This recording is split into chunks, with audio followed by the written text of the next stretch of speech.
Hello. Hello again, Internet. Welcome to another episode of Ash and Des Remember. I'm Des O'Gorman. I'm Ash Price. And today we're going to be focusing on something very, very specific.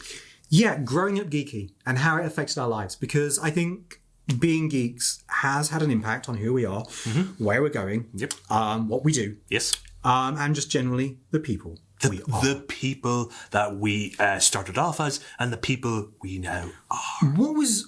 What was your earliest geeky memory? What's the earliest memory you have that you would say was to do with geekery? I'm not necessarily thinking nostalgia, because I think everyone in the 80s and 90s had the Turtles. But something we have the Turtles. Specifically geeky. Specifically geeky. Okay.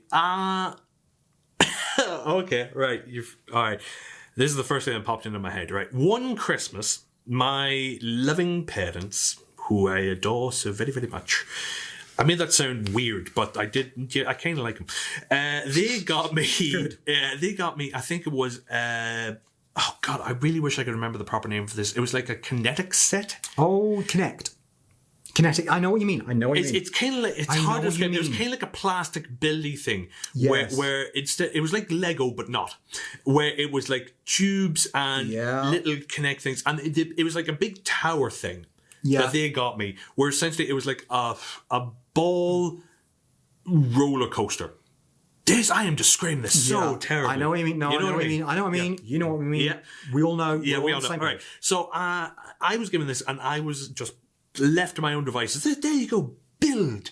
And so I spent nearly every evening and weekend when I wasn't helping my dad or wasn't at school building this thing. It was just me, the Kinect, and the instructions, and I had a VHS set up. And I think this is where I got my whole thing of not being able to work in silence. I have to work with something in the background. And so for this one, I had a copy of Ace Ventura: When Nature Calls. And I had that on a constant loop. Just put it in, play, work, and then when the video stopped, I would stop what I was doing, stop the video, rewind, and play it all over again. And I never got sick of that film because, Jim Carrey in the 90s was bloody unstoppable. And I built this thing. Well, I'm on about Jim Carrey in the 90s, not Jim Carrey now. I know. I tried watching Jim Carrey from the 90s now, and it's like, oh, yeah. So I think my earliest geeky Somebody stop him. Nice. Yeah, that was good.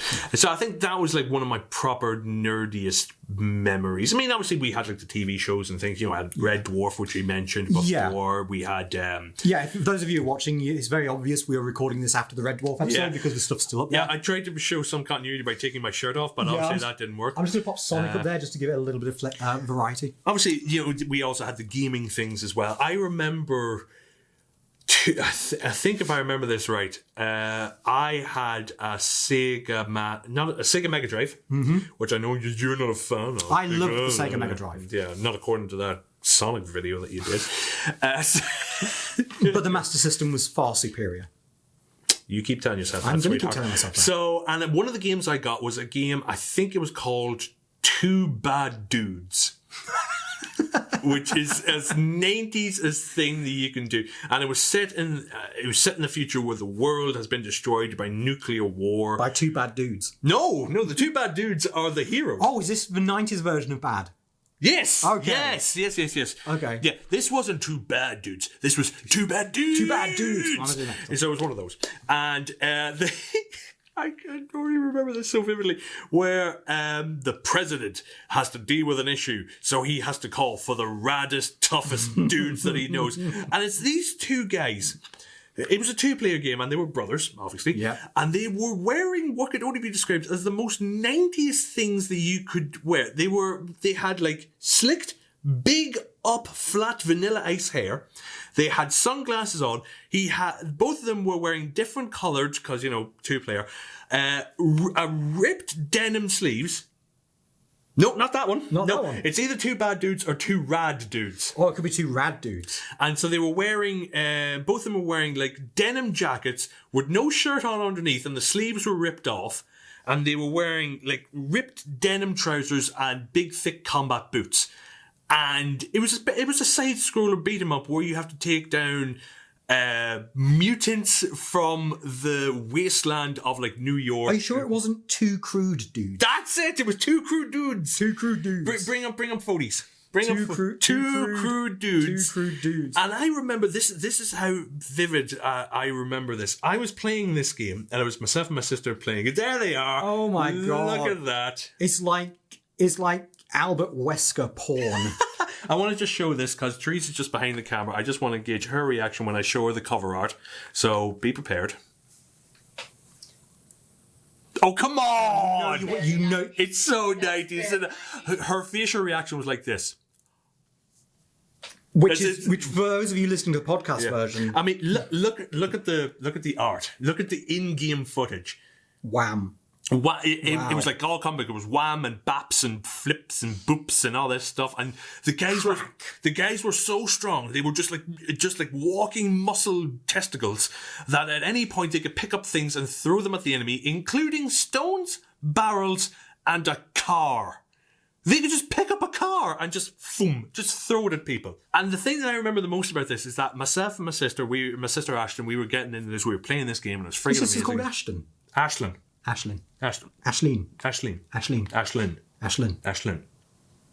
Once more.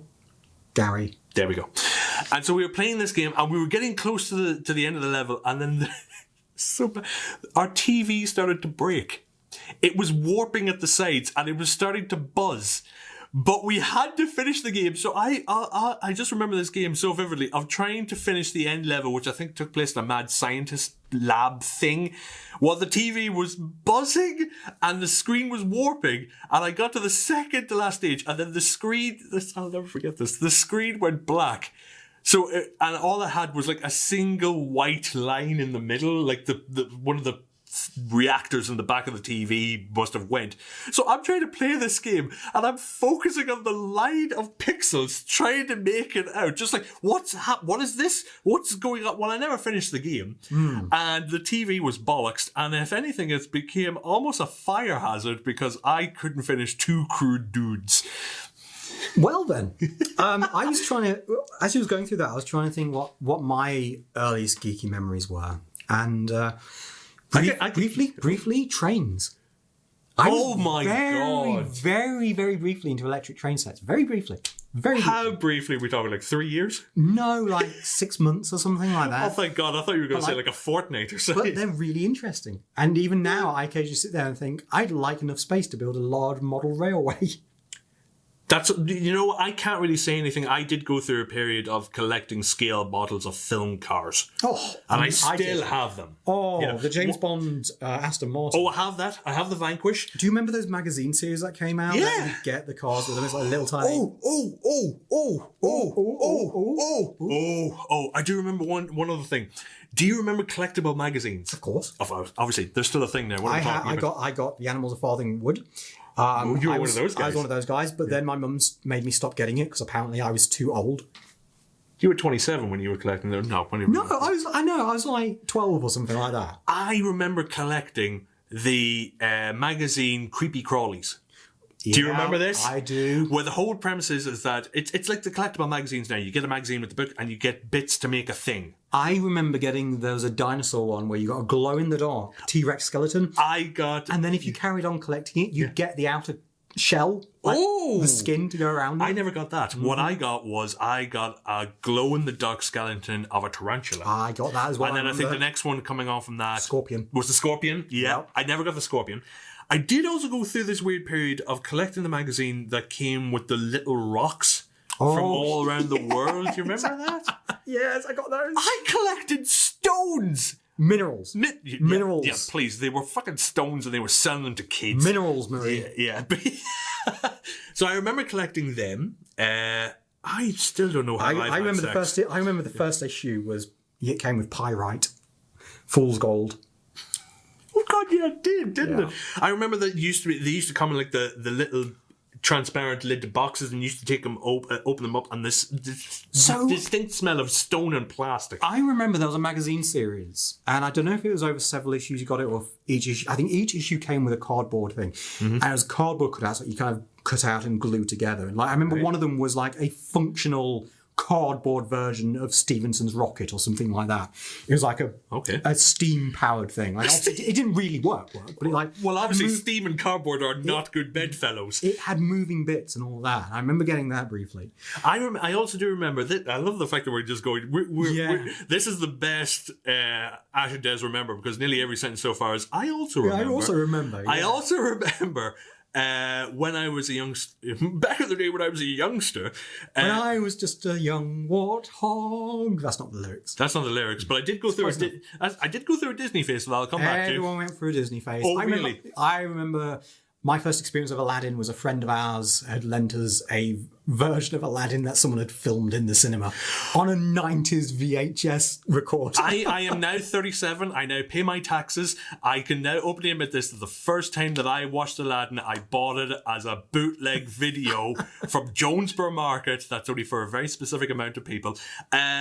I got so far that I to this day still remember every single line of "Friend Like Me." Don't do that, because I will break out, and then we will not be able to show this episode. So much so that for my last year at university, during the acting course, I had to choose a song, and somebody suggested, "Why don't you do "Friend Like Me?" And I goes, "Yeah, I'll do that." And then I took 2 weeks off because I already knew the song, so that was nice. I did Sweet Transvestite in a similar class. That says a lot about you growing up. I did go through the Disney phase. I remember playing the Mega Drive version of Aladdin.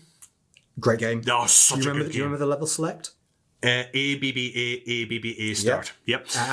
You have to pause it first. Oh yeah, well obviously because it was ABBA. Obviously, everybody knew that. ABBA. I remember the Toy Story game on the Mega Drive. Oh, so good. That was so good. So good. It was boasting that it had 32 bits. It was still a side scroller. It was 3D. I mean, it was pre-rendered graphics. Which was kind of a big thing. It was. Where was I going with this? That's right. Yes. One other thing that I remember, I think I probably mentioned this in a previous episode, but I'm going to say it again, was I was still growing up on the day when CDs were still becoming a thing. So everybody either had cassettes or vinyl. And I remember very specifically on a box of Rice Krispies. Oh God, yeah. I think I know where you're going with this. They had the theme tune to Stingray on a vinyl cut out. Yeah, I didn't cut it out. I didn't realize that you could cut it out. So I had to, I don't know how the hell it survived. I stuck a knife underneath it and I pried it away from the cardboard. I bent a little bit. You should see Teresa's face right now. It's classic. There's a lot of... I bent like the outer edge a little bit, which was fine, which means I just missed like the first 5 or 10 seconds of the opening thing. So you just put the needle a little bit closer. Yeah. And it worked absolutely fine. And because I think back in the 90s, everybody was going through like a Jerry Anderson revival. Yeah, big thing. Like, I think speared on quite a lot by Blue Peter. Tracy Island. And here's what I remember trying to make that, and all I made was a mess. I remember that my parents got me at Tracy Island. I was poor. Fuck you guys. My dad worked hard for that gigantic lump of plastic. I remember sort of Thunderbirds. Oh, Thunderbirds and Captain Scarlet and Stingray. Do you remember the revival of them in the 90s? Do you remember the Matchbox vehicles? Oh yeah. Absolutely. Oh, I loved the little red Stingray car, the Pursuit or whatever. And I remember Thunderbird 1 and 2. Yeah. Oh God, did I love Thunderbird 1 and 2? Oh yeah. I've got to see if I'm going to treat myself and get some from eBay. I mean, I remember as well growing up, like, around that time, there was another Jerry Anderson series. There was a couple, actually. A few years earlier. Joe 90? Oh, God, I forgot about Joe 90. No, I was going to say Joe 90, but Terrorhawks. No, you've lost me with that one. Terrorhawks. Oh, my God. Basically, there's a collection of... characters. They've got all these basically spaceships and stuff. And there's one character called Professor Neinstein who is a clone, and if he dies, there's just another clone that rolls off the conveyor belt. So would that clone then become Dr. Tenstein? No, still Dr. Neinstein. Tiger Neinstein. Because they were all named after animals. Tiger Neinstein and the rest were named after various different types of birds. So you have Chipmunk Neinstein. No, there was Kate Kestrel. That was a song, actually. SOS. Do you remember that? Kate Kestrel, SOS? Just leave a comment. No. There was... the villain was a character called Zelda, and she was just this haggard, evil old creature, and it's terrifying. She came from Mars. And then there was... racially inappropriate Japanese character. Oh god. Hero, and it was all of the pronouncing the L's and the R's differently. Right. Yeah. I just want to go back a little bit before the racial character. What was the character you said before that? Zelda.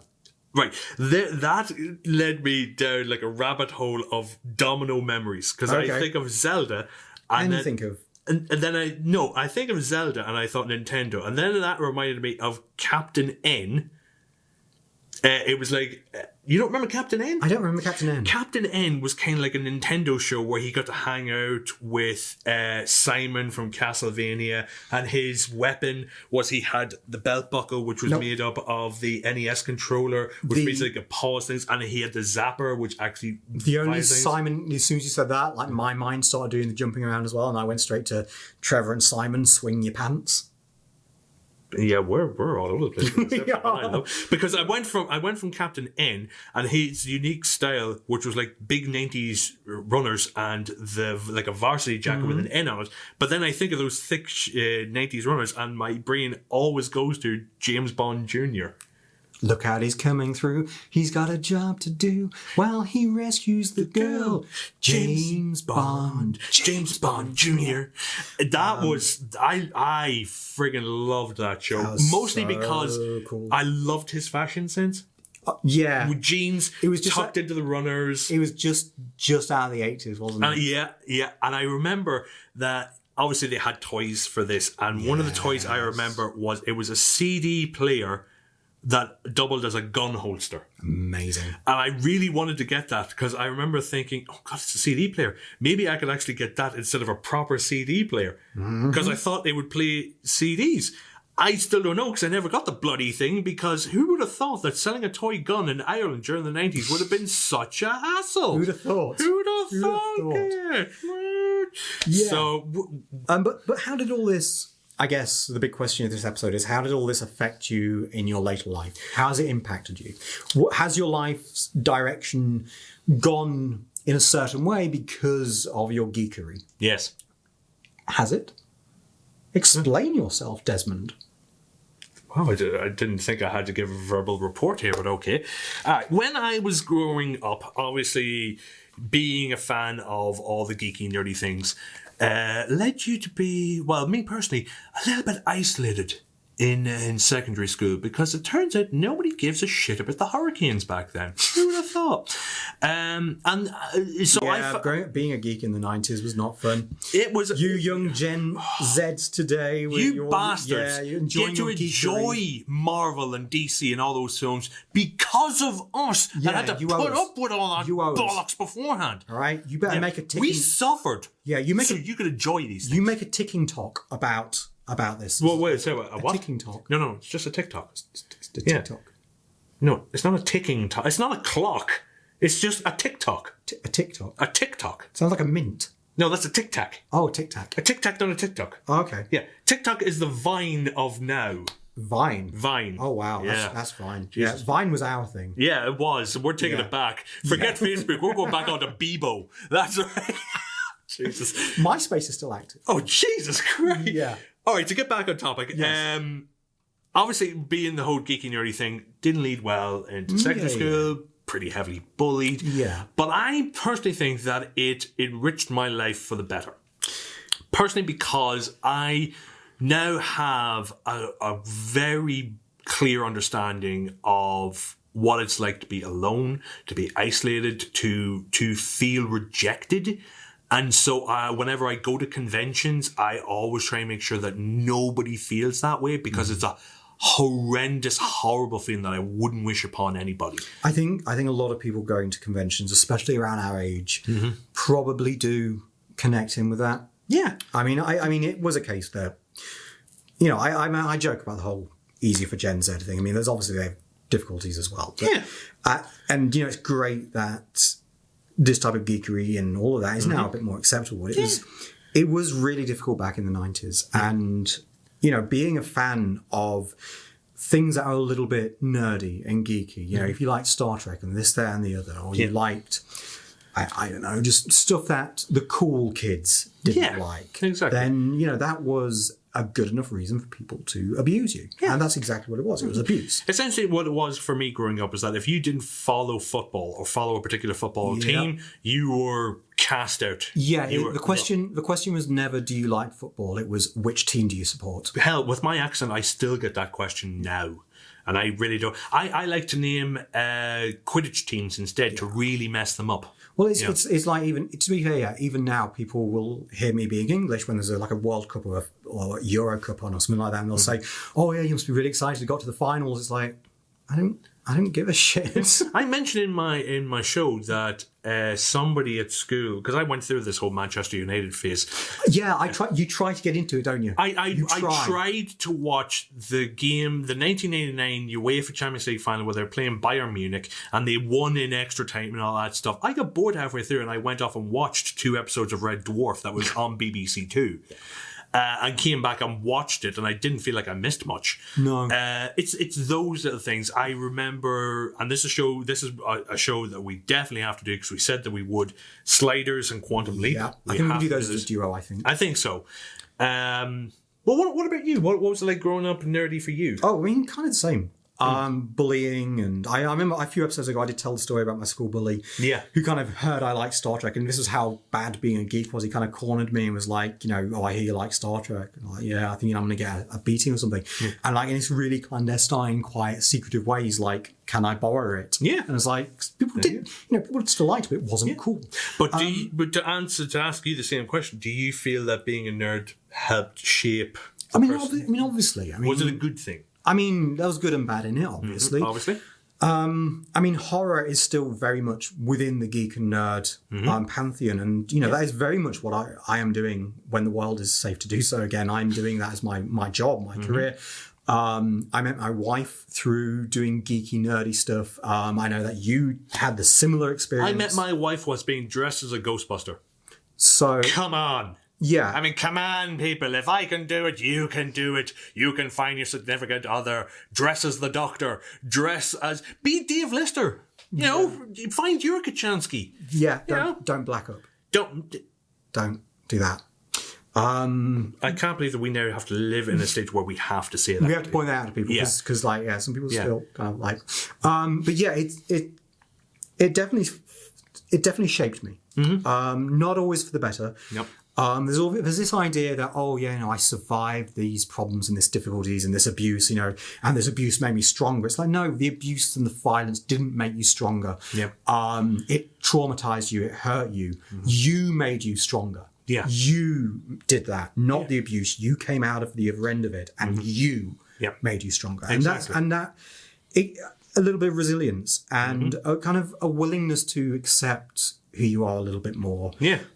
Because you learn from a very young age that you're not going to be accepted for who you are, so you just accept yourself for who you are. But that goes to show that shows that we watched on games that we played and so on and so forth taught you these things. They taught you to be resilient. When you look at Star Wars, you look at the things that Luke had to go through. When you look at Star Trek, you see what humanity can go through. When you look at Doctor Who, the Doctor sees the world and humanity as a beautiful thing, but knows that there are bad elements in there, but that doesn't spoil everything.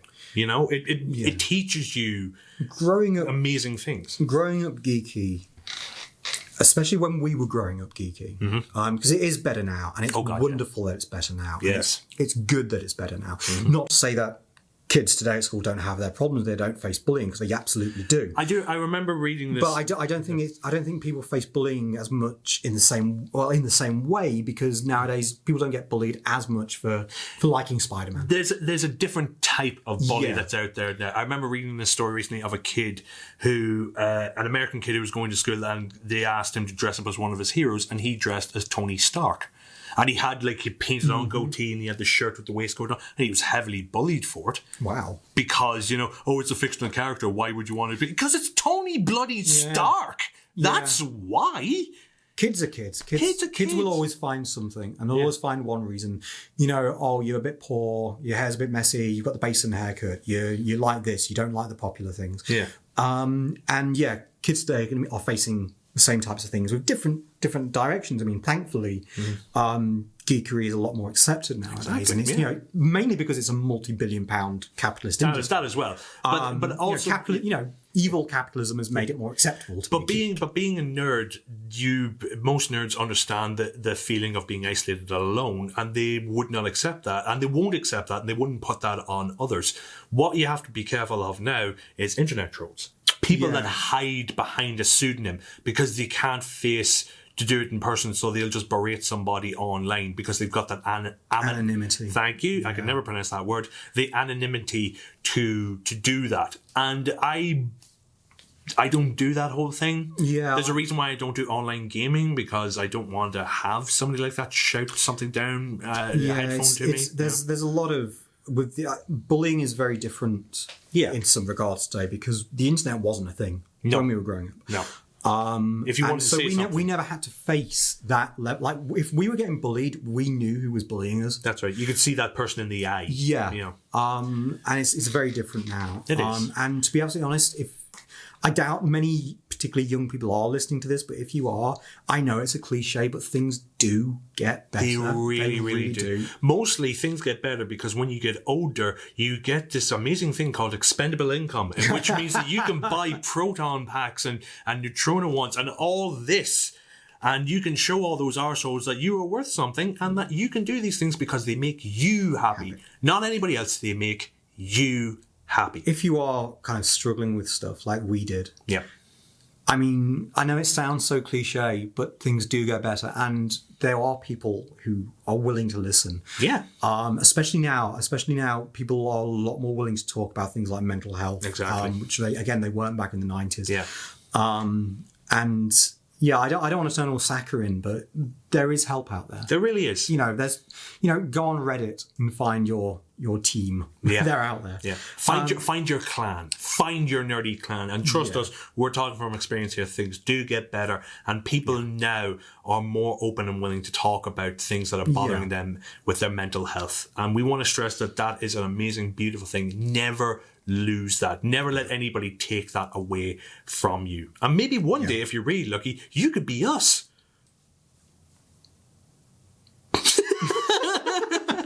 I had to let that awkward silence just be that pregnant silence. So being a geek, growing up, lots of memories, got me interested in the things I'm interested in. History. It got us good friends. It got us this hobby. It got us significant others. Better others. Because let's face it, our wives are the better. There's a reason why they're called the better halves. Yeah, I agree with my wife. No. No? Okay, fair enough. She's shaking her head. And on that awkward note, I think... And on that bombshell, don't quote Jeremy Clarkson. It's not. It's Alan Partridge. He's quoting Alan Partridge. Oh, in that case, then, on that bombshell, we're going to wrap it up here. Maybe we'll come back to this one. We'll break down. I think there's a bit more to talk about. I think so. And I don't want to leave it on a negative point. So just kind of a positive at the end. No, I can't think of one. No. Well, we got to think of something positive. Exactly. I know this one. It's because of our mutual nerdy loves that have allowed us to meet up, talk about these nerdy things, and they have helped us both be creative, see each other as good friends, and talk about these things that make us smile, make us laugh, and we get to share them with you. So that's what I meant when I said one day you could be us, which means that you get to hang out with your friend and talk about things that you love and adore.